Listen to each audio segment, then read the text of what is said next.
नमस्कार दोस्तों, स्वागत करता हूं आपका अपने YouTube चैनल पर। अभी तक हमने देखा था प्रकाश से संबंधित चीजों को, जिसमें हमने दर्पण के बारे में देख लिया था और दर्पण से कैसे आपका जो प्रतिबिंब बनता है और उनकी स्थितियां कहाँ होती है, इन सारी चीजों को हमने देखा था। आज का जो टॉपिक है वो है विद्युत। ठीक है, और प्रयास यही रहेगा कि एक ही वीडियो में विद्युत को पूरा कंप्लीट करा दिया जाए। आंकिक प्रश्न बचेंगे तो उसको अगले वीडियो में कर देंगे। ठीक है, लेकिन जो कॉन्सेप्ट है वो यहाँ पर कंप्लीट कर दें। ठीक, तो इसके लिए हमने क्या किया है, आपका पहले से ही मैंने तैयार कर लिया है कि क्या क्या पढ़ना है और कैसे पढ़ना है क्या। ठीक है, उसे हमें समझाते चलना है, क्योंकि रिवीजन क्लास है तो रिवीजन क्लास में हम सारी चीजों को पूरा विस्तृत तरीके से नहीं बता सकते। बस इस तरीके से बताएंगे कि आपका एक अच्छा नंबर आ जाए, बढ़िया नंबर आ जाए। और इसके लिए कोई विशेष ज्यादा मेहनत करने की जरूरत इसमें नहीं पड़ेगी। बस आप जितना मैंने तैयार किया है ये आपको देखना है। देखिए, ये क्या है, उत्तर प्रदेश माध्यमिक शिक्षा परिषद कक्षा 10 के विज्ञान का विद्युत अध्याय का व्यापक शैक्षिक विश्लेषण एवं अध्ययन निर्देशिका है। ठीक है, यहाँ पर हमें बताया गया है कि जो आपका विद्युत से आपके जो नंबर बनते हैं वो कितने आते हैं। ये 13 अंकों का भार वहन करती है। विद्युत से आपको 13 अंक मिलने की संभावना है, या 13 नंबर के प्रश्न यहाँ पर आते हैं, जिसमें आपका विद्युत और विद्युत धारा के चुंबकीय प्रभाव दोनों शामिल है। तो हमें दोनों को यहाँ पर पढ़ना है। ठीक है, आंकिक प्रश्न और प्रयोगात्मक आधारित प्रश्न भी अनिवार्य रूप से शामिल होते हैं। चलिए आइए देखते हैं। विद्युत आवेश एवं चालकता का सूक्ष्म भौतिक आधार क्या है। विद्युत आवेश क्या है और चालकता क्या होती है, इसके बारे में हमें जानना है। ठीक है, तो आवेश क्या है, तो विद्युत आवेश क्या है। देखिए, विद्युत आवेश की परिभाषा जानने से, मतलब विद्युत आवेश क्या है, इसको जानने से बेहतर यह है कि विद्युत आवेश क्या करता है या कैसे कार्य करता है, ये जानना हमारे लिए बहुत आसान है। ठीक है, इसका कोई उचित परिभाषा हम नहीं दे सकते हैं, लेकिन जो आपको दिया गया है वो ये बताया गया है कि विद्युत आवेश पदार्थ का वह मूल गुण है। क्या है, विद्युत आवेश पदार्थ का वह मूल गुण है जिसके कारण या जिसकी वजह से पदार्थों में विद्युत बल के अनुभव करने का, या फिर कह दीजिए कि विद्युत बल का प्रभाव, मतलब विद्युत बल लगाने का गुण आ जाता है, या फिर विद्युत बल अगर कहीं है तो उसे अनुभव करने की क्षमता उसमें आ जाती है। ठीक है, तो विद्युत आवेश क्या होता है, एक प्रकार का पदार्थ का मूल गुण होता है, और वो गुण क्या करता है, विद्युत बल को अनुभव करता है और विद्युत बल लगा भी सकता है। ये होता है आवेश। ठीक है, देखिए, पदार्थ की संरचना और उसमें आवेशों की गतिशीलता को समझे बिना विद्युत धारा का अध्ययन अपूर्ण है। यानी हमें समझना क्या है, आपके आवेशों की गतिशीलता को समझना है और पदार्थ की संरचना को जानना है। ठीक है, जब भी हम विद्युत पढ़ेंगे तो हमारे मन में एक प्रश्न उठना चाहिए कि आखिर इसका प्रवाह कैसे होता है, या मान लीजिए कोई चालक है उसमें विद्युत धारा का प्रवाह कैसे होता है। तो उसे समझने के लिए पहले हम पदार्थ को थोड़ा बहुत जान लें कि पदार्थ में वास्तव में क्या गुण होता है। ठीक है, या पदार्थ की संरचना क्या होती है। भौतिक विज्ञान के दृष्टिकोण से विद्युत आवेश पदार्थ का वह अंतर्निहित गुण है जिसके कारण वह विद्युत और चुंबकीय प्रभावों को उत्पन्न या अनुभव करता है। क्या है, आवेश पदार्थ का वह मौलिक गुण है, या कह सकते हैं कि अंतर्निहित गुण है, जिसके कारण वह विद्युत और चुंबकीय प्रभाव को उत्पन्न करता है। यानी आवेश के द्वारा ही वो चुंबकीय प्रभाव को उत्पन्न कर सकता है, या विद्युतीय प्रभाव को उत्पन्न कर सकता है, या उसे महसूस कर सकता है। ठीक है, आवेश की प्रकृति एवं क्वांटमीकरण क्या है। तो देखिए, प्रकृति में आवेश दो प्रकार के होते हैं, धनात्मक और ऋणात्मक। पहली बात हमने समझ लिया कि आवेश क्या है। तो आवेश पदार्थ का गुण होता है। कौन सा गुण होता है, वह गुण होता है जिसकी वजह से पदार्थ विद्युत और चुंबकीय बलों का अनुभव करता है और उसे आरोपित कर सकता है। विद्युत और चुंबकीय बल लगा भी सकता है और उन्हें अनुभव भी कर सकता है। अब देखिए, आवेश के बारे में हमने समझ लिया। तो आवेश की प्रकृति एवं क्वांटमीकरण क्या है। तो देखिए, प्रकृति में आवेश दो प्रकार के होते हैं, धनात्मक और ऋणात्मक। आवेश कितने प्रकार के होते हैं, दो प्रकार के होते हैं, पॉजिटिव और नेगेटिव, धनात्मक और ऋणात्मक। किसी भी वस्तु पर कुल आवेश उस वस्तु में उपस्थित इलेक्ट्रॉनों की संख्या और इलेक्ट्रॉन पर आवेश के गुणनफल के बराबर है। इसे आवेश के क्वांटमीकरण का सिद्धांत कहा जाता है। ठीक है, इसे समझिए क्या होता है। ये आपका पदार्थ है, या अगर मैं इसको समझाने के लिए मान लीजिए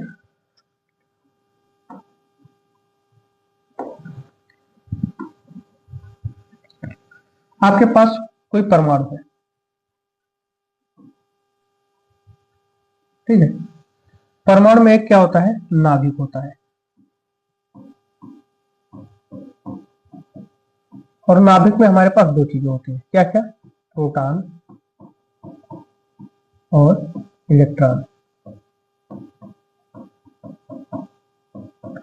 नाभिक में हमारे पास क्या क्या है? सॉरी, इलेक्ट्रॉन करें, ये आपका प्रोटॉन और न्यूट्रॉन है।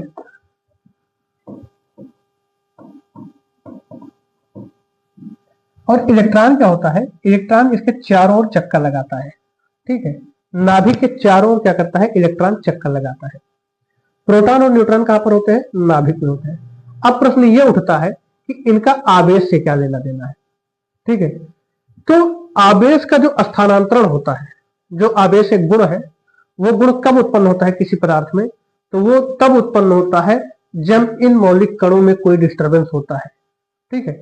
ये मौलिक कण अगर दूसरे में चले जाते हैं या दूसरे से इसमें आ जाते हैं, तब पदार्थ में आवेश के गुण जो होते हैं, जो आवेश का गुण आपको हमने पहले बताया कि जो विद्युत बल अनुभव करता है या चुंबकीय बल अनुभव करता है, जो चीजें होती हैं तब होती हैं जब ये हलचल करते हैं। हलचल करने का मतलब ये है कि या तो ये किसी दूसरे पदार्थ में चले या दूसरे पदार्थ से इसमें चले आए।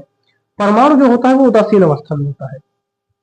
इसका मतलब क्या हुआ कि हमने अभी देखा कि आवेश जो होता है वो दो प्रकार का होता है, पॉजिटिव और निगेटिव।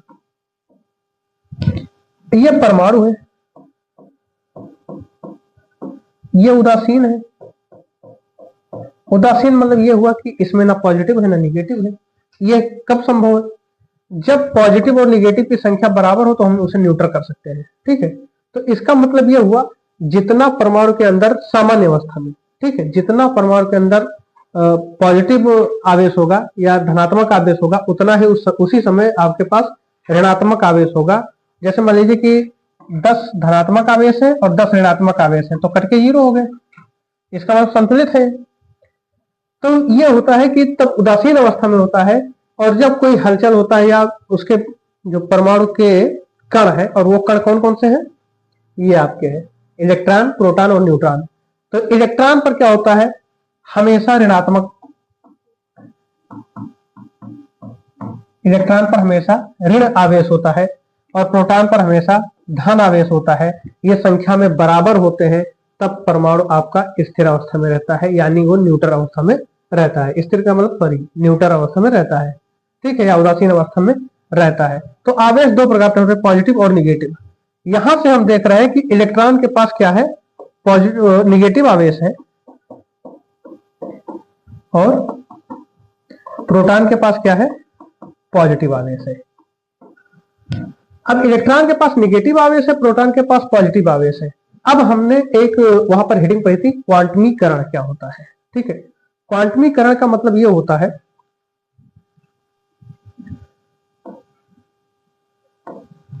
कि इसे अगर हम बांटे,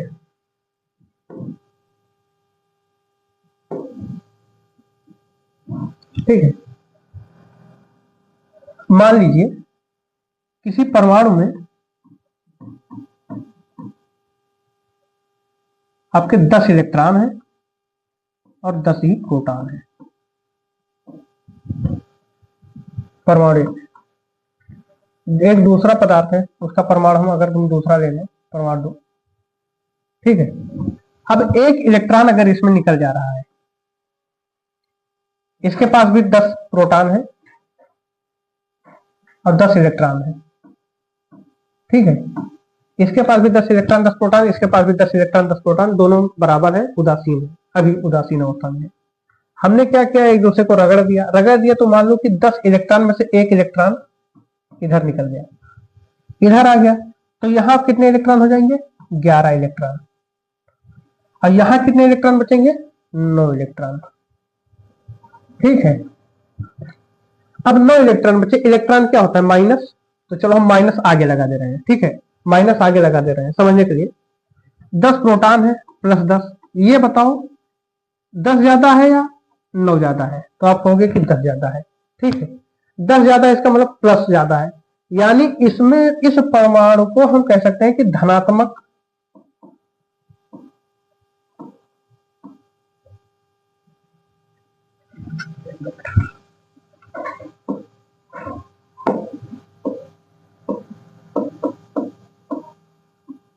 ठीक है। धनात्मक आवेश ये रख रहा है ये परमाणु, ठीक है, क्योंकि इसमें प्लस ज्यादा हो गया ना। इसमें देखो अब ये 11 इलेक्ट्रॉन हो गया, प्रोटॉन आपका 10 प्रोटॉन ही है, तो देखिए इलेक्ट्रॉन ज्यादा हो गया, इलेक्ट्रॉन को हमने बताया माइनस है, तो ये क्या हो गया, ऋण आवेशित।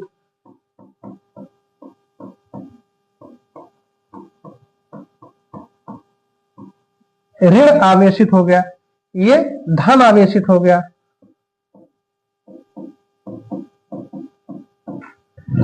लेकिन जा रहा है इलेक्ट्रॉन, इलेक्ट्रॉन का मतलब ये ऐसा समझ लीजिए कि कंचे की गोलियां हैं आपके पास, तो एक गोली है, दो गोली है, तीन गोली है, इस तरीके से 10 गोलियां हैं आपके पास कंचे की। इलेक्ट्रॉन को आप 10 गोलियां रख दीजिए, देखिए प्रोटॉन निकलेगा नहीं, प्रोटॉन नाभिक में है, तो प्रोटॉन इतनी आसानी से निकलेगा नहीं, निकलने वाला आपका या भगने वाला केवल इलेक्ट्रॉन ही है। और जो इलेक्ट्रॉन भगने वाला है, मान लीजिए कि 10 कंचे की गोलियां हैं, तो आप उसे फोड़िए मत। आपके पास यही है कि एक कंचा अगर एक कंचे पर अभी हम कुछ आवेश ले रहे हैं, बाद में बताएंगे कि इलेक्ट्रॉन पर कितना आवेश है। एक कंचे पर कुछ आवेश है, तो अगर जाएगा तो एक कंचा जाएगा, दो कंचा जाएगा, तीन कंचा जाएगा। ये नहीं है कि आधा कंचा गया या एक चौथाई गया, हमें पूरे का पूरे देना है। जैसे मान लीजिए कि 1 2 3 4, अब ये एक हमारे पास बॉक्स है, ठीक है, तो ये एक गया, ये दूसरा गया। अब ये नहीं है कि इसको हम आधा करके तोड़ दें, तीसरा मतलब 2.5 चला गया, 3 चला गया, नहीं, इस तरीके से नहीं होगा। जाएगा तो पूरा पूरा का पूरा जाएगा, इसके टूटने का कोई वो चांसेस नहीं है। आप तो जब भी ट्रांसफर होगा तो इलेक्ट्रॉन ट्रांसफर होगा, और इलेक्ट्रॉन आवेश लेकर जाता है। कितना आवेश लेकर जाता है अब मैं आपको बता देता हूं कि एक इलेक्ट्रॉन पर -1.6 × 10⁻⁻19 कूलम का आवेश होता है। कितना होता है? 1.6 × 10⁻⁻19 कूलम का आवेश होता है यहाँ पर, ठीक है। ये माइनस के साथ होता है इलेक्ट्रॉन पर। प्रोटॉन पर भी इतना ही होता है, +1.6 × 10⁻⁻19 कूलम, ये प्रोटॉन पर होता है। दोनों पर बराबर आवेश होते हैं। तो इसका मतलब एक इलेक्ट्रॉन गया तो इतना कूलम आवेश चला गया, दो इलेक्ट्रॉन गया तो इतना चला गया। तो आवेश ले जाने का जो माध्यम आपके पास प्रकृति में स्वतंत्र अवस्था में है वो इलेक्ट्रॉन ही है, ठीक है। इलेक्ट्रॉन के माध्यम से ही जाएगा, तो इलेक्ट्रॉन एक जाएगा, दो जाएगा, ये नहीं है कि आधा इलेक्ट्रॉन गया। इलेक्ट्रॉन एक जाएगा तो दो जाएगा तो तीन जाएगा। तो मान लो कि आपके पास n इलेक्ट्रॉन है,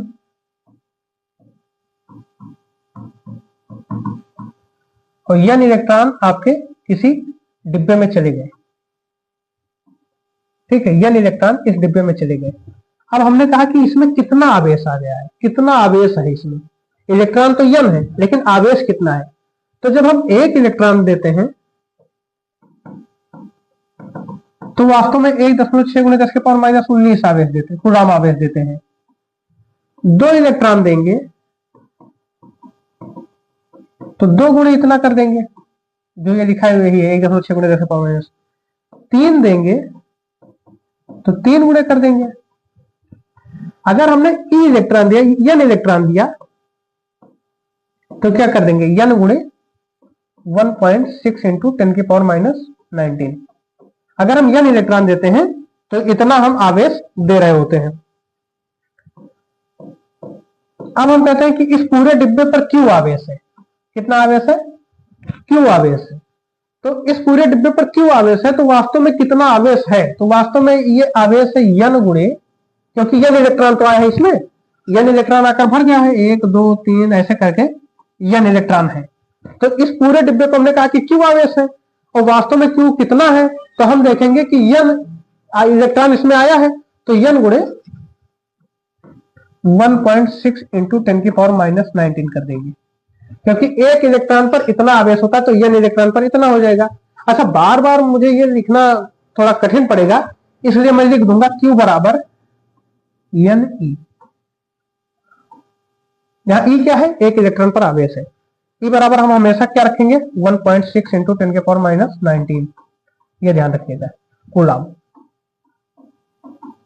तो ये होता है क्वांटमीकरण। क्या होता है? Q बराबर NE, यानी एक जाएगा, दो जाएगा, तीन जाएगा। जब आप आगे बढ़ेंगे तो आप देखेंगे कि जो आपका क्वांटम स्तर पर जब इलेक्ट्रॉनों का ट्रांसफर होता है, तो वहां पर आपके पास क्वार्क से होता है, और क्वार्क में क्या होता है? +2/3 1/3 1/3 और 2/3 होता है, अप और डाउन पार करके होता है, वो उस तरीके से वहां पर आपका इलेक्ट्रॉन मतलब आवेश आप क्वांटीकृत कर सकते हैं। तो ये होता है Q बराबर यानी, क्योंकि स्वतंत्र अवस्था में न्यूनतम जो इकाई है वो आवेश की वो एक इलेक्ट्रॉन के माध्यम से ही जाएगी, और एक इलेक्ट्रॉन के माध्यम से 1.6 इंटू 10⁻⁻19 कूलम्ब आवेश आपका ट्रांसफर होगा।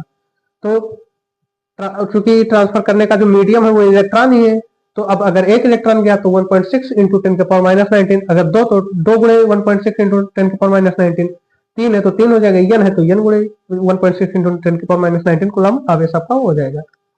तो ये होता है। चलिए अब हम आगे देखते हैं कि ये तो हो गया क्वांटमीकरण की कैसे विभाजित होता है इलेक्ट्रॉन, मतलब आवेश कैसे जाते हैं। आवेश प्रकृति में आपको इलेक्ट्रॉन के माध्यम से जाएंगे, और वो भी पूर्ण गुणज के रूप में। पूर्ण गुणज का मतलब क्या हुआ, 1 2 3 4 या 6 8 10 12 इस तरीके से जाएंगे, 2.5 3.5 4.5 इस तरीके से नहीं जाएंगे। तो हमारे पास जो निकल कर आया फार्मूला वो आ गया Q बराबर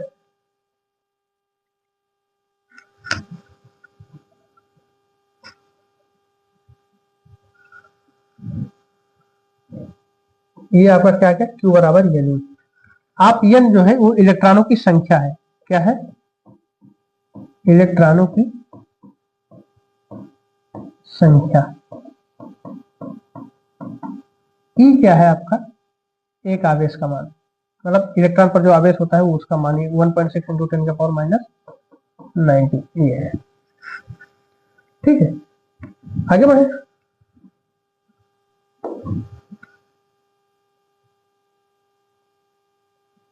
अब देखो कह रहा है कि एक इलेक्ट्रॉन पर आवेश का मान ऋणात्मक 1.6 इंटू 10⁻⁻19 यानी माइनस लगा दो, इलेक्ट्रॉन पर हो गया, प्लस लगा दो तो प्रोटॉन पर हो गया, कूलम्ब होता है। ठीक है, कूलम्ब जरूर लिखिएगा।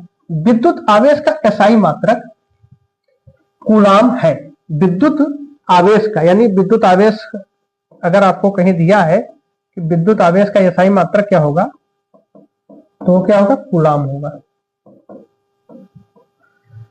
वैज्ञानिक गणनाओं से यह स्पष्ट होता है कि एक कूलम्ब आवेश की रचना के लिए लगभग 6.25 गुणे 10 के पावर 18 इलेक्ट्रॉनों की आवश्यकता होती है। एक कूलम्ब आवेश के लिए अगर हमें एक कूलम्ब आवेश चाहिए तो 6.25 गुणे 10 के पावर 18 इलेक्ट्रॉन चाहिए। अगर हमें एक कूलम्ब आवेश को ट्रांसफर करना है तो कितने इलेक्ट्रॉन चाहिए, 6.25 गुणे 10 के पावर 18 इलेक्ट्रॉन चाहिए, तब हम जाकर एक कूलम्ब को हम ट्रांसफर करेंगे। एक कूलम्ब आवेश अगर हमें किसी वस्तु को देना है तो हम इतने इलेक्ट्रॉन ट्रांसफर करेंगे दूसरे वस्तु से। ये कैसे आया, कोई वो नहीं है, क्यों बराबर ये नहीं आपके पास है। हमें एक कूलम्ब चाहिए तो हमने एक लिख लिया, एक कूलम्ब। हमें देखना है कि कितने इलेक्ट्रॉन जाने हैं तो n को ऐसे ही रहने दिया। E की वैल्यू आप जानते हैं 1.6 इंटू 10⁻⁻19। क्या करेंगे, n को निकालना है तो n इक्वल टू लिख देंगे 1 डिवाइड बाई 1.6 इंटू 10⁻⁻19। 10 के पावर -19 ऊपर गया तो 10 के पावर 19 हो गया, उसमें हम 100 लेकर 10 के पावर 17 कर देंगे बटे 1.6। ये यहां से हटा देंगे, इसे हम 18 कर देंगे। ठीक है, हम 10 ही लेते, काम चल जाता।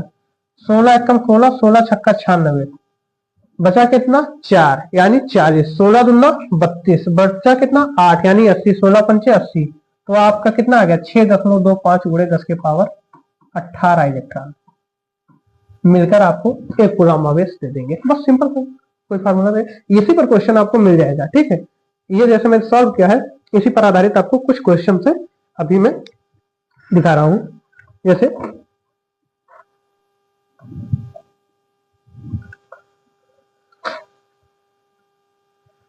यूपी 2011, 18 और 19 में ये क्वेश्चन आपसे पूछा गया था। यूपी 2011, 18 और 19 में ये क्वेश्चन पूछा गया था। जो क्वेश्चन इस पर आधारित मैं उसे करा दे रहा हूं, फिर आगे मैं बढ़ता हूं।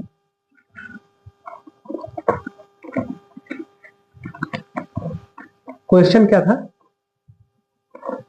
एक कूलम्ब आवेश में इलेक्ट्रॉनों की संख्या ज्ञात कीजिए। एक कूलम्ब आवेश में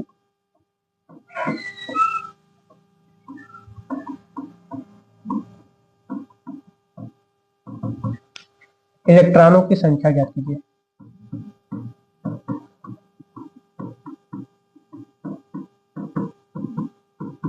ठीक है, इलेक्ट्रॉनों की संख्या ज्ञात कीजिए, हो गया। ठीक, एक कूलम आवेश में, अब हमारे पास फार्मूला है Q बराबर N। अगर ये फार्मूला ना भी हमें पता होता तब भी हम डिराइव कर सकते थे कितना होगा। Q बराबर यानी हम कहते हैं कि एक कूलम चाहिए, तो हमने एक कूलम की जगह पर एक हमने लिख दिया। N की जगह पर हमें पता ही करना है कि कितने इलेक्ट्रॉन चाहिए। E की वैल्यू 1.6 गुणे 10 के पावर माइनस 19, और यहां से जब हम हल करेंगे तो N इक्वल टू आ जाएगा 6.25 गुणे 10 के पावर 18। ये अभी मैंने सॉल्व करके आपको दिखाया है। ये क्वेश्चन आपको 2011 में पूछा गया है, 18 और 19 में पूछा गया। सिंपल क्वेश्चन है, देखिए कितना सिंपल क्वेश्चन था, तुरंत आपका लग गया। ठीक है, अगला क्वेश्चन कह रहा है एक चालक पर सामान्य अवस्था में 5 इलेक्ट्रॉन अधिक है। मान लो कोई चालक है, आप कह रहे हैं ये चालक हो गया, इस पर सामान्य अवस्था में 5 इलेक्ट्रॉन अधिक है, यानी सामान्य अवस्था में अगर 10 इलेक्ट्रॉन होने चाहिए तो अब कितने हैं? 15 इलेक्ट्रॉन। यही कह रहा है ना, 5 इलेक्ट्रॉन अधिक है। सामान्य अवस्था का मतलब यह हुआ कि इलेक्ट्रॉन जितने उतने प्रोटॉन भी है, यानी 10 प्रोटॉन होंगे।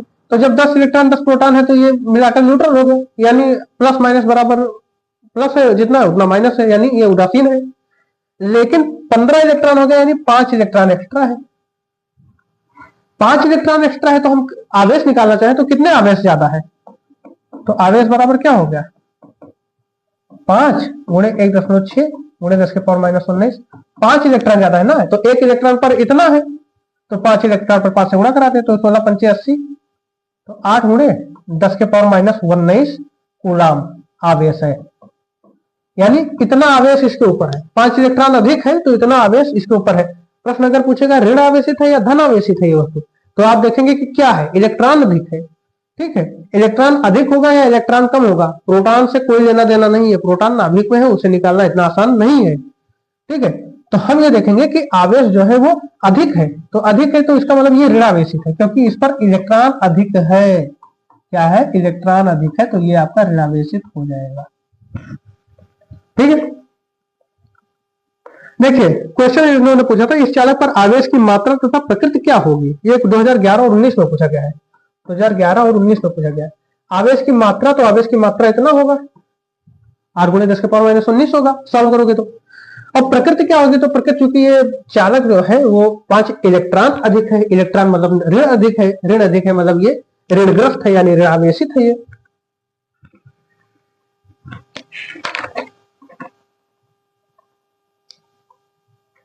ये क्वेश्चन और है, ये क्वेश्चन आपका पूछा नहीं गया है, इसमें तो दिया नहीं है पूछे जाने का।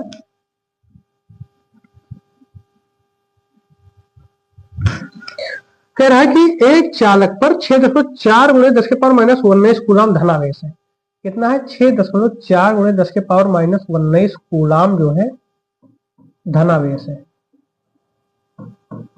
यानी हमें क्या दे दिया है कि कोई चालक है, उस पर इतना कूलम आवेश है। जैसे हमने कहा कि ये चालक है,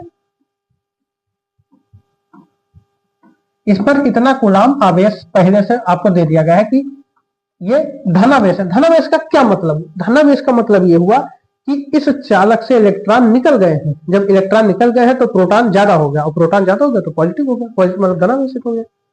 ठीक है, अब कह रहा है इस चालक पर सामान्य अवस्था से कितने इलेक्ट्रॉन कम या अधिक है। सामान्य अवस्था से कितने इलेक्ट्रॉन कम है या ज्यादा है।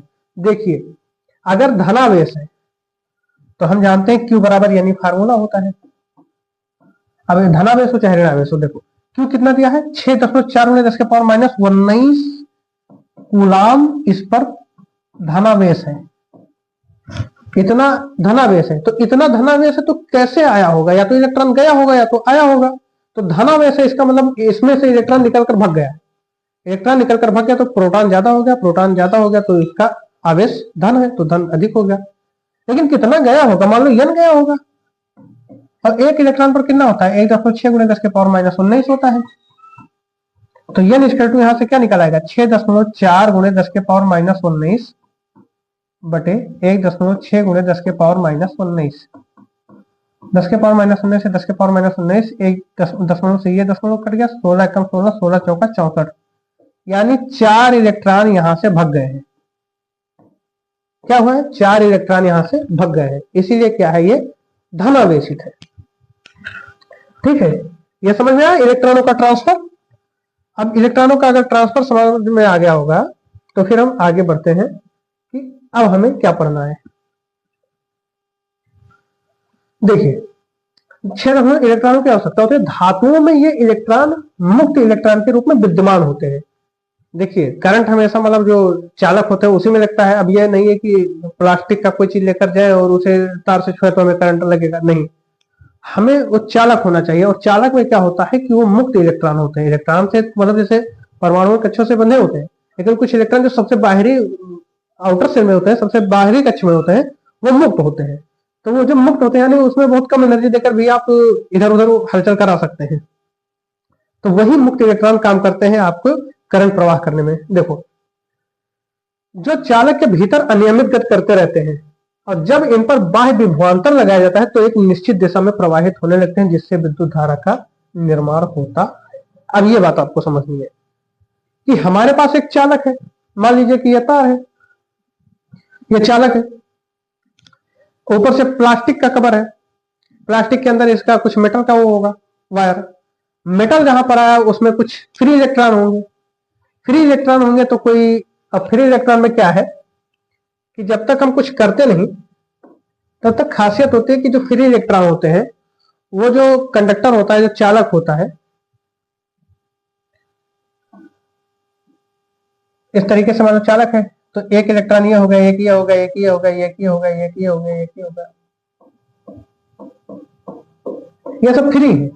अब फ्री है तो कोई इधर जा रहा है, कोई इधर जा रहा है, कोई इधर जा रहा है, कोई इधर जा रहा है, कोई इधर जा रहा है, कोई इधर जा रहा है, कोई इधर जा रहा है, कोई इधर जा रहा है, कोई इधर जा रहा है, फिर इधर आ रहा है, इधर जा रहा है, रैंडमली जिधर मन है उधर चल दिया, यही हो रहा है। तो जब फ्री है तो भाई जिधर मन है उधर चल दिया, कोई बाहरी दबाव है नहीं।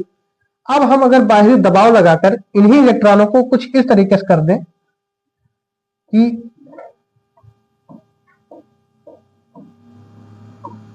ऐसे हो जाइए, इधर जा रहा है, ये इधर जा रहा है, मतलब एक ही दिशा में जाना शुरू कर दें। अभी रैंडमली गति कर रहे थे तो औसत वेग यहाँ 0 था, लेकिन जब इस तरीके से हमने कुछ दबाव, कुछ ऐसे फोर्स अप्लाई कर दिए कि भैया तुम्हें जाना सीधे है, ठीक है, तो सीधे जाना है तो फिर आपको क्या करना पड़ेगा, कोई फोर्स आपने अप्लाई किया तो अब इन्हें सीधे ले जा रहे हैं। जब ये सीधे जा रहे हैं, एकजुट होकर एक ही दिशा में आगे बढ़ रहे हैं, तब इनसे काम लिया जा सकता है और वही आपका विद्युत धारा आगे चलकर निर्माण करता है। तो प्रश्न कभी कभी ये आ जाता है कि आपके मन में उठेगा कि आखिर कौन सा फोर्स है जो इस तरीके से ले जा रहा है। तो इलेक्ट्रिक फील्ड, विद्युत क्षेत्र का कॉन्सेप्ट वहां पर आता है। और विद्युत क्षेत्र वो काम करता है कि भैया तुम्हें सीधे जाना है, वो बल लगाता है इस तरीके से कि इलेक्ट्रॉनों को अपनी ओर खींचता है विद्युत क्षेत्र। तो जब इलेक्ट्रॉनों को अपनी ओर खींचेगा, चूंकि ऋणावेशित तो अपनी तरफ आएगा, तो इसके विपरीत में आपका करंट फ्लो होगा, ठीक है। तो इलेक्ट्रॉनों के बहने की विपरीत दिशा में करंट फ्लो होता है। अब देखिए दो चीजें, चालक के भीतर अनियमित गति करते रहते हैं। अनियमित गति ऐसे होता रहता है आपका, तो जब इन पर बाह्य विभवांतर लगाया जाता है, विभवांतर लगाया जाता है, ठीक है, क्या है, विभवांतर लगाया जाता है। हमने आपको कहा कि बल लगाया जाता है, बल इस विभवांतर से पैदा होता है, ठीक है। इस विभवांतर से आपका विद्युत क्षेत्र पैदा होता है और वही आपका क्या करता है, इसे एक फोर्स देता है कि इलेक्ट्रॉन अपनी तरफ खींचेगा और करंट दूसरी तरफ जाएगा, ठीक है। तो ये एक निश्चित दिशा में प्रवाहित होने लगते हैं, जिससे विद्युत धारा का निर्माण होता है।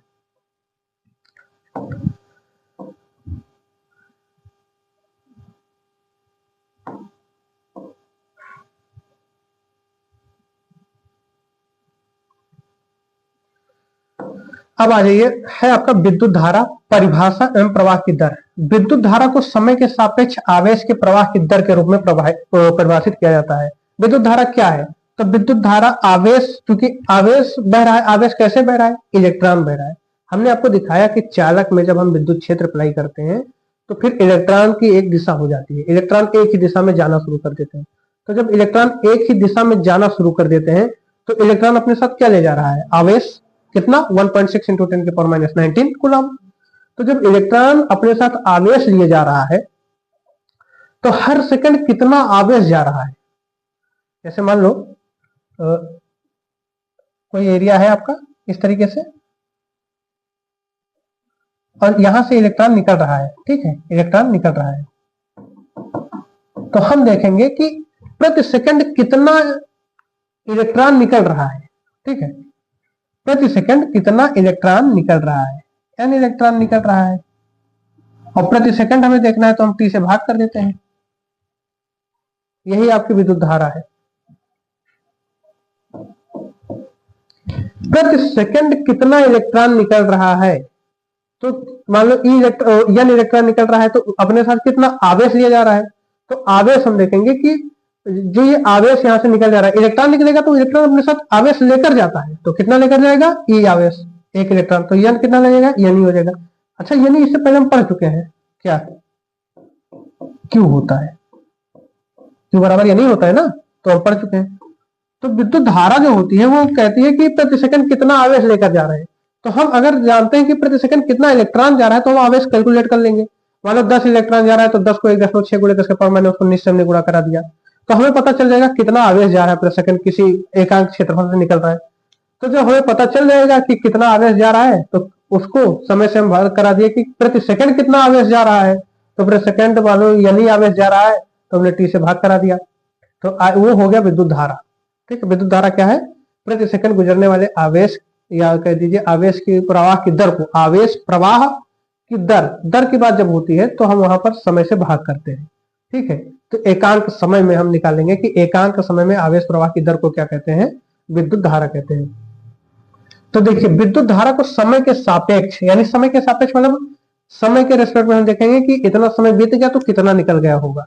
कोई दूर कहीं दूरी हम देखते हैं किसी भौतिक राशि में कि इतनी दूरी पर ये इतना बदल रहा है, ठीक है, वो ग्रेडियंट हो जाता है आपका, और यहाँ पर आपका रेट हो जाता है ये।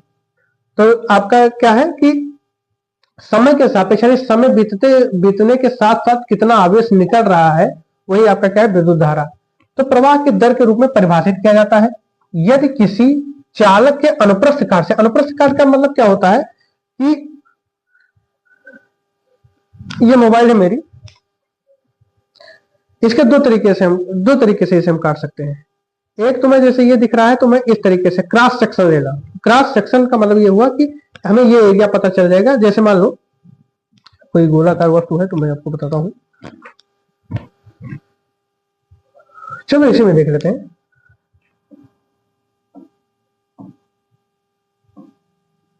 ये आपका बेलन है, अगर बेलन को हम कुछ इस तरीके से काटें बीचों बीच से, तो जब बेलन को इस तरीके से काटेंगे तो जब हम सामने से देखेंगे तो कुछ इस तरीके की आकृति हमारे सामने आएगी। एक तरीका यह है कि हम इस तरीके से काट दें और एक तरीका है कि हम इस तरीके से काट दें। तो इस तरीके से जब काटेंगे तो हमारे पास कुछ इस तरीके की आकृति आएगी। ठीक है, ऊपरी हिस्सा आ गया। तो ये जो है वो अनुप्रस्थ काट कहलाता है, अनुप्रस्थ काट। तो हमें ये देखना है कि प्रति सेकंड इसमें से कितने इलेक्ट्रॉन या आवेश होकर प्रवाहित हो रहे हैं। ठीक है, इलेक्ट्रॉन को हम आवेश में बहुत आसानी से कन्वर्ट कर सकते हैं। तो देखिए चालक के अनुप्रस्थ काट से टी समय में, यानी टी समय में कितने इलेक्ट्रॉन निकल रहे हैं या कितने आवेश जा रहे हैं, समय में क्यों आवेश प्रवाहित होता है, क्यों आवेश प्रवाहित होता है। तो विद्युत धारा आई का परिमाण निम्न प्रकार व्यक्त किया जाता है। यानी एक सेकंड में अगर क्यू जा रहा है तो हम बता सकते हैं कि कितनी धारा बह रही है। अब क्यू आवेश अगर जा रहा है टी समय में तो वो हमें बता देगा कि कितनी धारा है। ठीक है, तो आवेश धारा बराबर क्या हो गया, आवेश बटा समय। ठीक है, यही आपका फार्मूला है, I equal to Q by T. अब आता है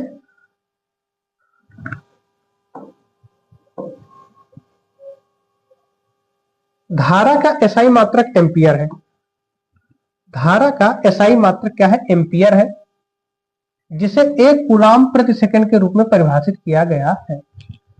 परिभाषा मतलब जो फार्मूला होता है उसी से हम लोग निकालते हैं। आई बराबर क्या होता है, क्यू बाई टी। टी बराबर हम 1 सेकंड रख दें, ठीक है। तो आई बराबर क्या हमारा आ जाएगा, क्यू। अब परिभाषा को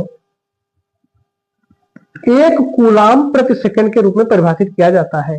यानी अगर मैं क्यू भी अगर मैं 1 रख दूंगा तो आई बराबर क्या आ गया, 1 कूलाम प्रति सेकंड, क्योंकि वैल्यू 1 हो गई, लेकिन इसका यूनिट क्या हो जाएगा, कूलाम।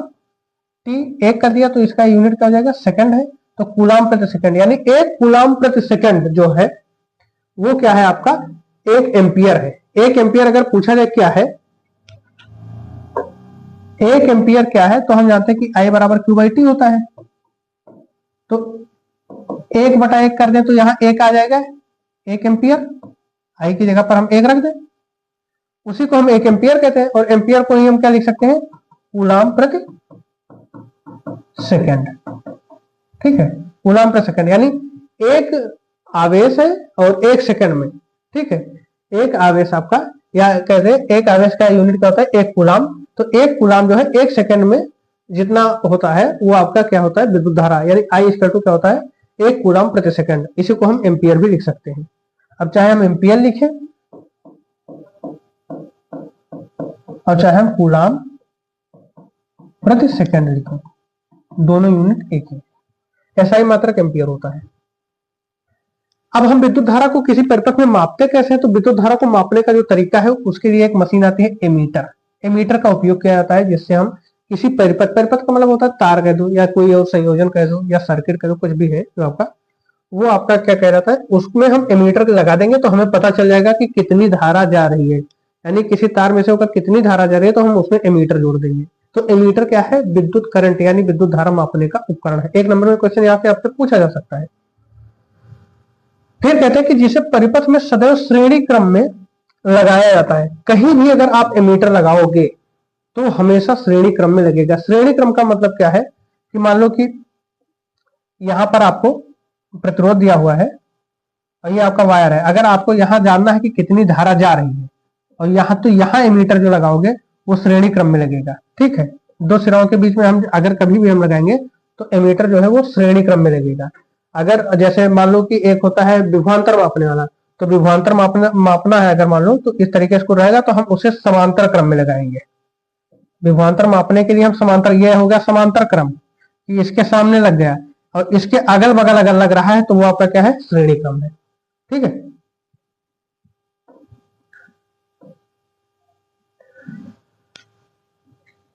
विद्युत परिपथ में धारा की दिशा पारंपरिक रूप से इलेक्ट्रॉनों के प्रवाह की दिशा के विपरीत, अर्थात बैटरी के धन टर्मिनल से ऋण टर्मिनल की ओर मानी जाती है, ठीक है। बैटरी के धन टर्मिनल से, ये बैटरी आपका हो गया, ये पॉजिटिव हो गया और ये निगेटिव हो गया। तो विद्युत प्रवाह की दिशा क्या होगी, बैटरी के धन टर्मिनल से ऋण टर्मिनल की ओर मानी जाती है। तो बैटरी के करंट जो होगा वो इस तरीके से बहेगा। इसका मतलब क्या हुआ कि इलेक्ट्रॉन जो है वो ऋण से धन की ओर आ रहा है और आपका जो विद्युत धारा है वो धन से ऋण की तरफ जा रहा है, ठीक है। सब कॉन्सेप्ट है, ज्यादा कुछ है नहीं। अब यहां से हम कुछ चीजों को देख लेते हैं। भौतिक राशि है, एसआई मात्रक है, प्रतीक है, मापन यंत्र है। विद्युत आवेश है, इसको हम कूलाम में, इसका जो एसआई मात्रक है वो कूलाम है। प्रतीक हम सी से लिखते हैं। मापन यंत्र यहां पर कुछ नहीं है, ठीक है। विद्युत धारा, अगर विद्युत धारा आप निकाल लेते हैं तो विद्युत कूलाम आप वैसे निकालेंगे, आवेश वैसे ही निकालेंगे। विद्युत आवेश अगर धारा आप निकाल लेते हैं तो आवेश वैसे ही निकालेंगे मैथमेटिक्स से। विद्युत धारा है तो इसको हम एम्पियर, एसआई मात्रक क्या है, एम्पियर है। इसको हम ए से लिखते हैं और इसको मापते किससे हैं, एमीटर से मापते हैं। समय आपका टी है, सेकंड है, इसको यस से लिखते हैं और इसके लिए हम स्टॉप वॉच का यूज करते हैं। स्टॉप वॉच आप जानते ही।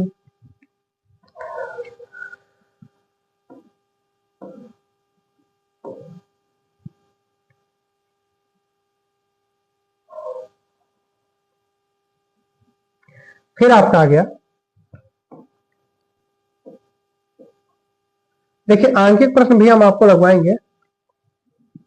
पहले हम उस पर आंकिक प्रश्न आपको हम करवा दें, विद्युत धारा पर आधारित। हमने एक फार्मूला और पढ़ लिया है, तो उस पर आधारित हम आंकिक प्रश्न आपको करवा देते हैं। हम फार्मूला हमने क्या पढ़ा कि अगर हमें धारा निकालना है यानी आई, तो हम आवेश जो जा रहा है उसको हम समय से भाग कर दें। मान लो कि 10 कूलम आवेश जा रहा है, 5 सेकंड में जा रहा है, तो हम पूछे कि धारा कितना है, तो धारा हम कहेंगे कि 10/5 यानी 2 एम्पियर की धारा बह रही है। 2 एम्पियर की धारा बह रही है। कैसे हमें पता चला? जितना आवेश जा रहा है और जितना समय लग रहा है उसे हम भाग करा देते हैं, उसका अनुपात निकाल लेते हैं, वही होता है। और इस पर हम कुछ क्वेश्चन कर लेते हैं।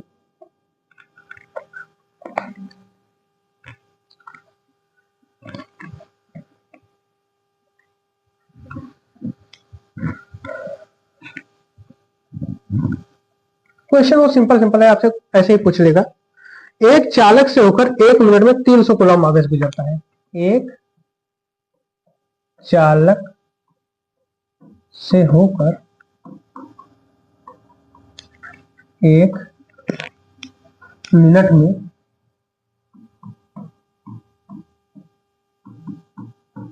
300 कूलम आवेश, दिख नहीं रहा है क्या? बड़ा लिख दे, ठीक है। 1 कूलम आवेश, देखिए 1 मिनट। क्वेश्चन है आपका कि कोई चालक है,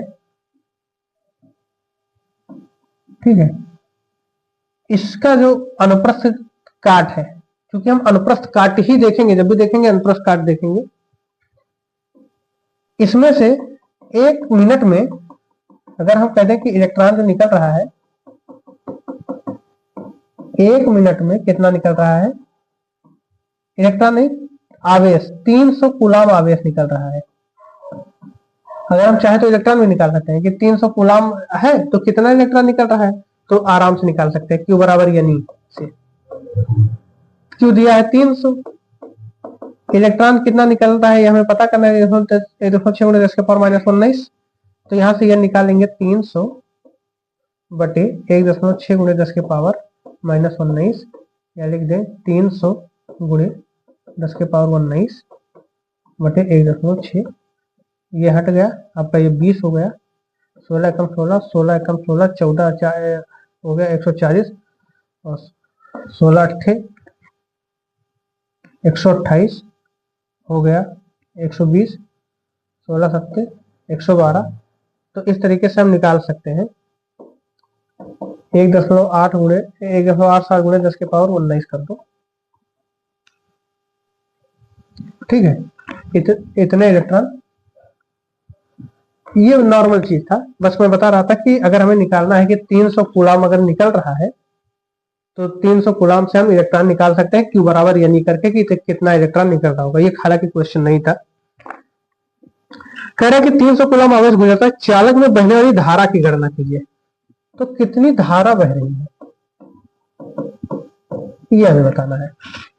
कह रहा है कि अनुप्रस्थ काट है, इसमें से 1 सेकंड में 300 कूलम आवेश फट से बाहर आ रहा है, तो कितनी धारा बह रही है। तो हम जानते हैं कि धारा बराबर क्या होता है, धारा को हम आई से लिखेंगे अगर, तो ये होता है आवेश जो प्रति सेकंड बहता है, प्रति सेकंड बहता है, ध्यान दीजिएगा, प्रति सेकंड। आवेश है आपका 300 और समय कितना है, 1 मिनट बराबर 60 सेकंड। ध्यान दीजिएगा, तुरंत सेकंड में कन्वर्ट करिएगा 60, और इसे चाहे आप लिखो कूलम प्रति सेकंड, जैसा कि यहां से आप लिख सकते हैं, या फिर और एम्पियर। 60 पंचे 300 यानी 5 एम्पियर की धारा आपकी इस चालक में बह रही है। धारा कितनी बह रही है, 5 एम्पियर की धारा इस चालक में बह रही है। चलिए नेक्स्ट है, अगला क्वेश्चन आपसे कह रहा है किसी वैद्युत बल्ब के तंत्र में 0.5 एम्पियर की धारा 10 मिनट तक प्रवाहित होती है। कोई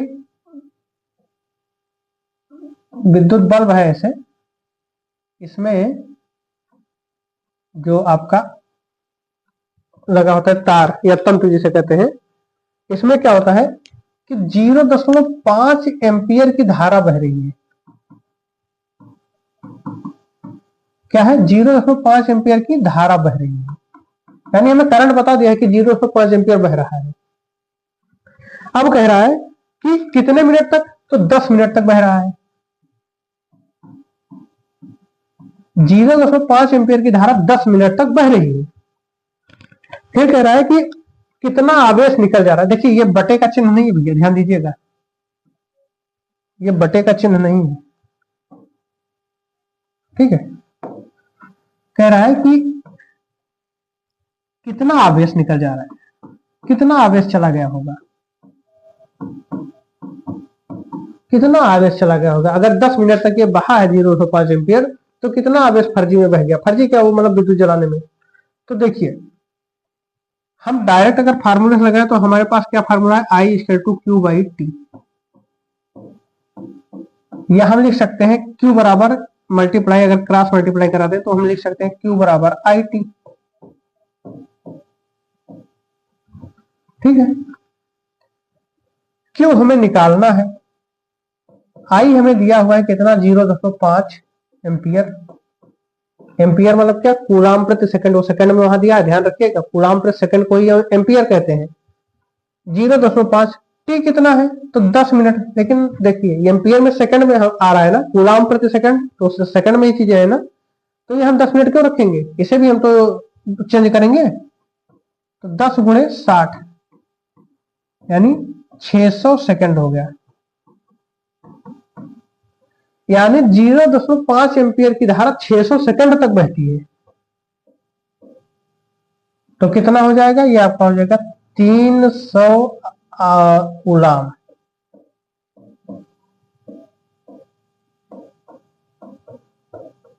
कूलाम आवेश आपका बह रहा है, ठीक है। कितना आवेश जा रहा है, तो 300 कूलाम आवेश जा रहा है। अब यही अगर पूछ ले आपसे कि कितना इलेक्ट्रॉन निकल रहा है, तो 1 कूलाम आवेश में आपका कितना जाता था, एक कूलाम आवेश में आपका 6.25 × 10⁻18 इलेक्ट्रॉन निकलते थे। तो चाहो तो उससे निकाल लो, ये 1 कूलाम में इतना निकलता था, तो 300 × 6.25 शायद था, हाँ 6.25 × 10⁻18 से हम गुणा करा दें। या फिर दूसरा तरीका है कि Q बराबर n नहीं रखो, तो Q की जगह पर 300 रख दो, n की जगह पर आपको निकालना है, E की जगह पर 1.6 × 10⁻19 कूलाम आप रख दीजिए। आपका आंसर आ जाएगा कि कितने इलेक्ट्रॉन, अगर हम इलेक्ट्रॉनों की बात करें, आवेश तो जा ही रहा है, तो 300 कूलाम आवेश को ले जाने के लिए कितने इलेक्ट्रॉन चाहिए। इलेक्ट्रॉन के माध्यम से ही आवेश जाएगा, इलेक्ट्रॉन एज ए व्हीकल है, इलेक्ट्रॉन एक वाहन है जिस पर आवेश लद के जाता है। तो 300 कूलाम आवेश के लिए कितना इलेक्ट्रॉन चाहिए, तो हम निकाल सकते हैं, या तो हम 6.25 × 10⁻18 से गुणा करा दें, और या फिर Q बराबर n का फार्मूला रख दें, यानी 300 = हम लिख सकते हैं n × 1.6 × 10⁻19 कूलाम। n रोक लेंगे, Q यानी 300/1.6 × 10⁻19 सॉल्व करेंगे तो आपका इलेक्ट्रॉनों की संख्या निकल आएगा। तो यही क्वेश्चन था, बहुत ही सामान्य साधारण सा क्वेश्चन था। ये भी आपसे 2019 में पूछा गया ये क्वेश्चन, ठीक है।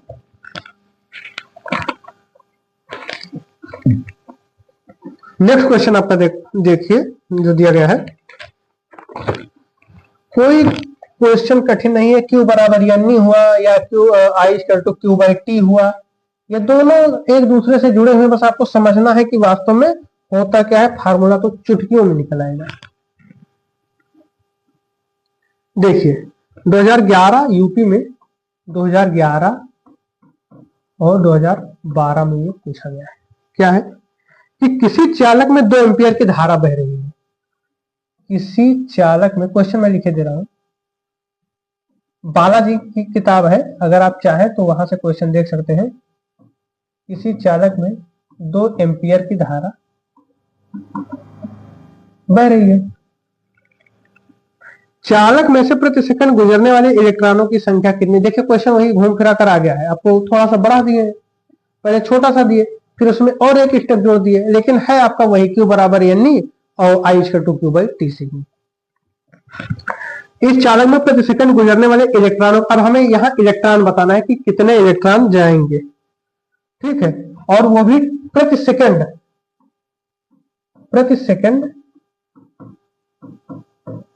कितने इलेक्ट्रॉन जाएंगे, ये हमें निकालना है। इलेक्ट्रॉन पर आवेश 1.6 × 10 के पावर माइनस 19 कूलाम दिया है, ये तो हमें पता ही है। चलिए 2 एम्पियर की धारा बह रही है, तो 2 एम्पियर की धारा का मतलब क्या हुआ, हम जानते हैं कि I बराबर क्या होता है Q बाई T। 2 एम्पियर का मतलब हुआ कि 2 कूलाम 1 सेकंड में जा रहा है, 2 कूलाम 1 सेकंड में जा रहा है।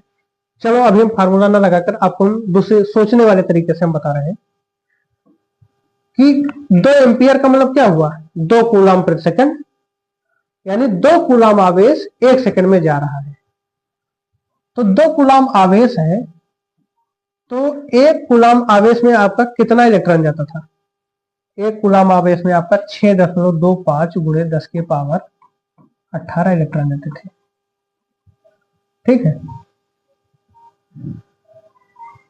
1 कूलाम में 6.25 × 10 के पावर 18 इलेक्ट्रॉन, तो 2 कूलाम आवेश में इतने इलेक्ट्रॉन निकल गए, कितने निकल गए, 2 पंचे 10, 2 दूनी 4, 5, 2 छक 12,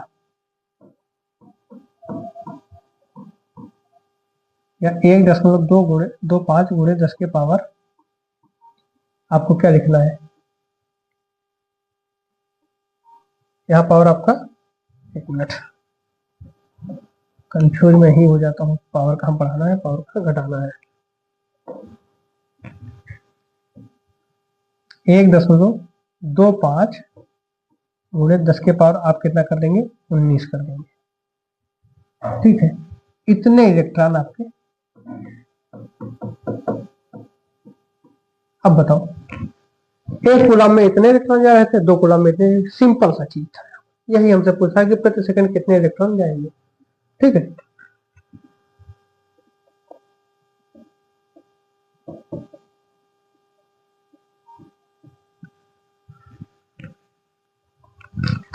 ये आपका हो गया सोचने की, लेकिन ये आप चाहे तो अगर इस तरीके से लगाना चाहे तो लगा सकते हैं, लेकिन जो प्रॉपर तरीका है वो आपका ये रहेगा। देखिए किसी चालक में 2 एम्पियर की धारा, तो चालक में I की जगह पर कितना हो जाएगा, 2 प्रति सेकंड, यानी Q हमें निकालना है, T हमें दिया है 1, ठीक है, और हमें निकालना क्या है, इलेक्ट्रॉनों की संख्या, प्रति सेकंड कितने इलेक्ट्रॉन जाएंगे, कितने इलेक्ट्रॉन जाएंगे। तो Q इक्वल टू हो गया 2। अब Q बराबर होता है NE, NE बराबर 2 है, N की वैल्यू निकालनी है तो 2/E कर दे, या 2/E की जगह पर 1.6 × 10 के पावर माइनस 19 कर दे। बस भैया इसी को हल करोगे तो आ जाएगा आपका 1.25 × 10 की पावर 19, ठीक है, इतने इलेक्ट्रॉन। इसी को सॉल्व करोगे तो आ जाएगा। डायरेक्ट भी आप रख सकते थे, यहां रख दो I equal to NE by T, ठीक है, क्योंकि जगह पे NE हमने रख दिया। अब सबकी वैल्यू रख दो, 2 बराबर N की वैल्यू कितनी है वो हमें पता करना है, E की वैल्यू कितनी है 1.6 × 10 की पावर माइनस 19, T की वैल्यू है 1, N इक्वल टू फिर हम कर देंगे 2 डिवाइड बाई 1.6 × 10 की पावर माइनस 19। जैसा चाहो वैसा करो, कोई कठिन नहीं है, बस केवल आपको थोड़ा सोचना है। अगर आप सोच नहीं सकते तो केवल फार्मूले पर आप रख दो, नहीं तो आपके पास तो सिर्फ दिया हुआ था कि आप सोच कर 2 से गुणा करो तो आ जाएगा आपका, ठीक है। अगला आपका दिया हुआ है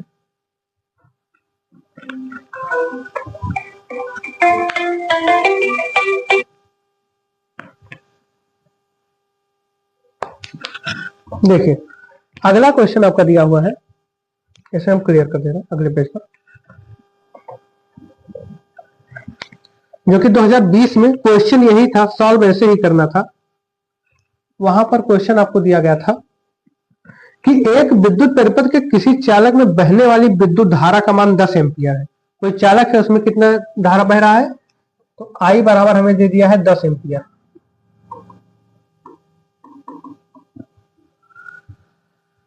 सेकंड इसमें बहने वाली इलेक्ट्रॉनों की संख्या ज्ञात कीजिए। हमें इलेक्ट्रॉनों की संख्या यानी n हमें ज्ञात करना है। t बराबर दिया हुआ है 1 सेकंड। अब हम आपको सीधा फार्मूले पर लिए चलते हैं। आप चाहे तो सोच भी कर भी लगा सकते हैं, और अगर नहीं चाहते हैं तो आप फार्मूले से भी लगा सकते हैं। 1 सेकंड हो गया। बहने वाले इलेक्ट्रॉनों की संख्या के एक इलेक्ट्रॉन पर आवेश, तो आवेश तो हमें पता ही है कितना होता है। आई दिया है, टी दिया है, तो हमें निकालना है n। हम जानते हैं आई बराबर क्या होता है, q बाई टी, या इसी को हम लिख सकते हैं आई बराबर एन ई बाई टी। आई की जगह पर 10, एन की जगह पर निकालना है, ई की जगह पर हमें पता है 1.6 × 10 के पावर माइनस 19, टी की जगह पर कितना है 1 सेकेंड। अब एन बराबर हमारा क्या हो जाएगा 10 बटे 1.6 × 10 के पावर माइनस 19। इसे हम कर देंगे 10 है तो ये हो गया 100, तो ये हो जाएगा 100 बटे 16 × 10 के पावर 19 प्लस हो जाएगा। इसे जब हम हल करेंगे तो आपका आ जाएगा 16 छक्का 96, 6.25 × 10 के पावर 19 इलेक्ट्रॉन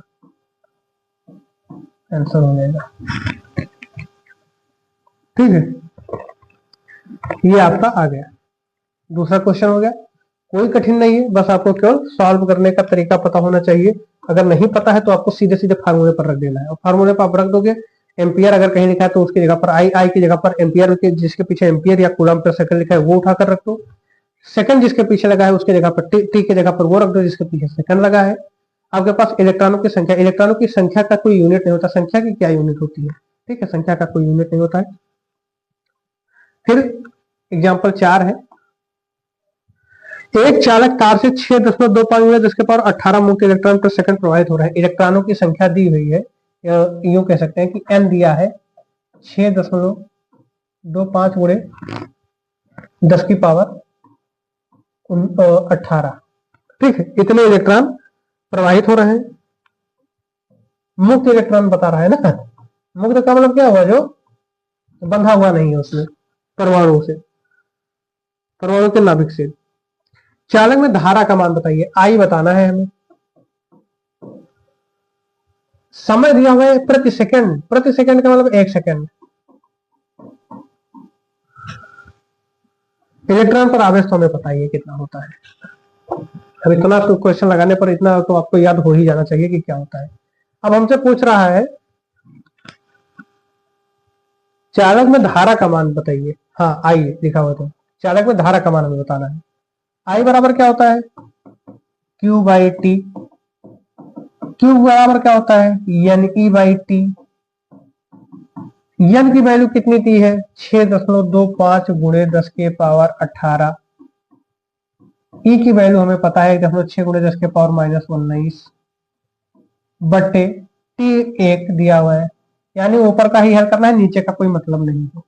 18 और 19 में 19 बड़ा है तो -1 हो जाएगा, तो 6.25 × 10 के 1.6 × 10 के पावर 18 19 का अंतर -1 हो जाएगा, ठीक है। इसे मल्टीप्लाई करा लो, 16 पंचे 80, 16 दूना 32 8 40, 16 छक्का 96 और 4 100, 1 2 3 1 2 3 यानी 10 × 10.00 × 10 के पावर -1। 10 के पावर -1 का मतलब हुआ दशमलव हमें इधर खिसका देना है बाई साइड में, तो 1.0 आपका टोटल बचेगा। यानी हम कह सकते हैं कि हमसे पूछा था कितना धारा बह रहा है, तो 1 एम्पियर की धारा बह रही है।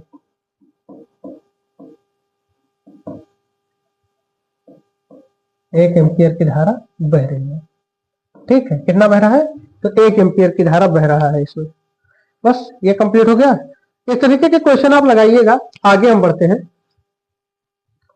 हमें लगता है कि इस टॉपिक पर लगभग पर्याप्त क्वेश्चन लगवा दिया हमने। चलिए आगे बढ़ते हैं। हमसे अब क्या कह रहा है,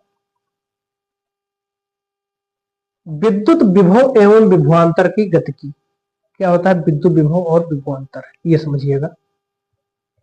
विद्युत आवेशों को परिपथ में निरंतर प्रवाहित करने के लिए एक बाह्य ऊर्जा स्रोत की आवश्यकता होती है, जो चालक के दो सिरों के बीच विद्युत दाब का अंतर उत्पन्न करता है। इस अंतर को विद्युत विभवांतर कहा जाता है। देखिए, इलेक्ट्रॉन तो रैंडमली इधर उधर भाग रहे थे, अब हमने फोर्स लगाकर उन्हें एक दिशा दे दिया। हमने क्या दिया? एक दिशा दे दिया। लेकिन ये दिशा कैसे दिया? कोई ऊर्जा का स्रोत था जो विद्युत क्षेत्र उत्पन्न कर रहा था, एक बल लगा रहा था जिससे उन्हें ऊर्जा मिल रही थी कि हाँ हमें इस दिशा में जाना है। तो वो जो ऊर्जा मिल रही थी, वो जो स्रोत था, वो जो आपका जिसकी वजह से वो एक ही दिशा में बह रहे थे, ठीक है, तो उसे हम क्या कहेंगे? विद्युत विभवांतर कहेंगे। ठीक है, देखिए इलेक्ट्रॉनों को एक दिशा देने के लिए हमें विद्युत क्षेत्र की आवश्यकता थी। अब विद्युत क्षेत्र हमें कहां से मिलेगा? तो विद्युत क्षेत्र हमें मिलेगा विभवांतर से। विभवांतर क्या होता है?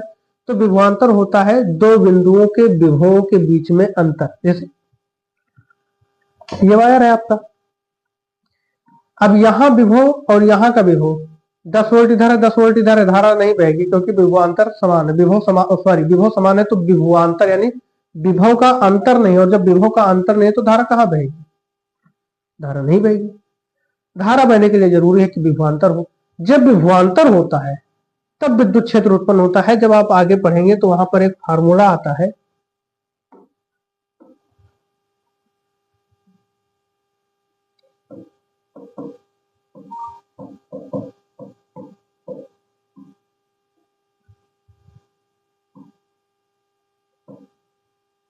ठीक, ये फार्मूला आता है। ये फार्मूला, एक मिनट, इसको हम बता रहे हैं। इसका जो फार्मूला होता है,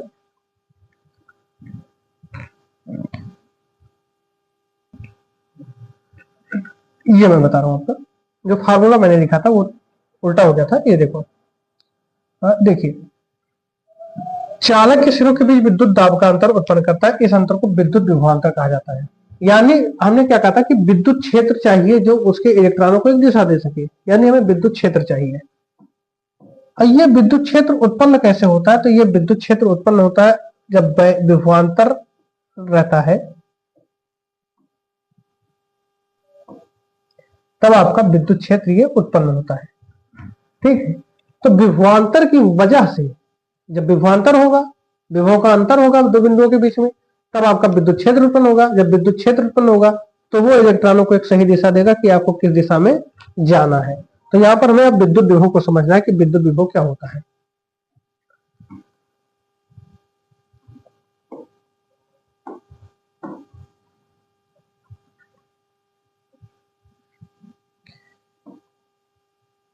एक आवेश यहां पर क्यों रखा हुआ है? एक पॉइंट है, एक विद्युत क्षेत्र है। इस आवेश को यहां से हमें यहां तक लाना है तो हमें कुछ कार्य करना पड़ेगा।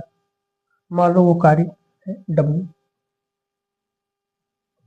ठीक है, और आवेश को लाना है। कितने आवेश को लाना है? क्यों आवेश को लाना है? तो वो जो ऊर्जा होगी वो आपका क्या हो जाएगा? विभवांतर, विभव हो जाएगा, विद्युत विभव।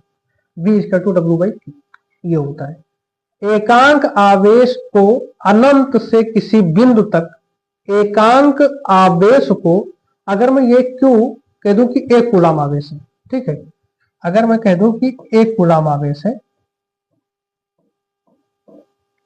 ठीक है, 1 कूलम आवेश है, तो उसको लाने में, 1 कूलम आवेश को यहां अनंत से यहां तक लाने में जो ऊर्जा लगती है उसी को हम क्या कहते हैं? विद्युत विभव कहते हैं। क्या कहते हैं? विद्युत विभव। अनंत क्या है? तो अनंत देखिए, मान लो यहां पर कोई आवेश रखा है जो विद्युत क्षेत्र उत्पन्न कर रहा है। हमने आपको क्या बताया कि आवेश का गुण होता है कि विद्युत क्षेत्र उत्पन्न करे, उसका अपना एक क्षेत्र होगा। तो वो क्षेत्र यहां तक इतना, मतलब जैसे यहां तक कोई आवेश रखे तो इस पर उसको, यहां पर कोई अगर आवेश रखा है तो इस पर बल लग रहा है, इसके कारण अगर यहां पर बल लग रहा है और इसके बाद यहां पर बल नहीं लग रहा है, यानी यहां तक तो बल लग रहा है, इसके आगे बल नहीं लग रहा है, तो ये क्या है? अनंत है। तो इसको यहां से इस क्षेत्र के भीतर यहां तक लाने में या किसी भी बिंदु तक लाने में जो कार्य होता है, जो कार्य किया जाता है, वही आपका विद्युत विभव हो जाता है। ठीक है, तो होता क्या है कि विद्युत आवेशों को परिपथ में निरंतर प्रवाहित करने के लिए एक बाह्य स्रोत की ऊर्जा की आवश्यकता होती है। विद्युत आवेश को, ठीक है, धारा अगर बहाना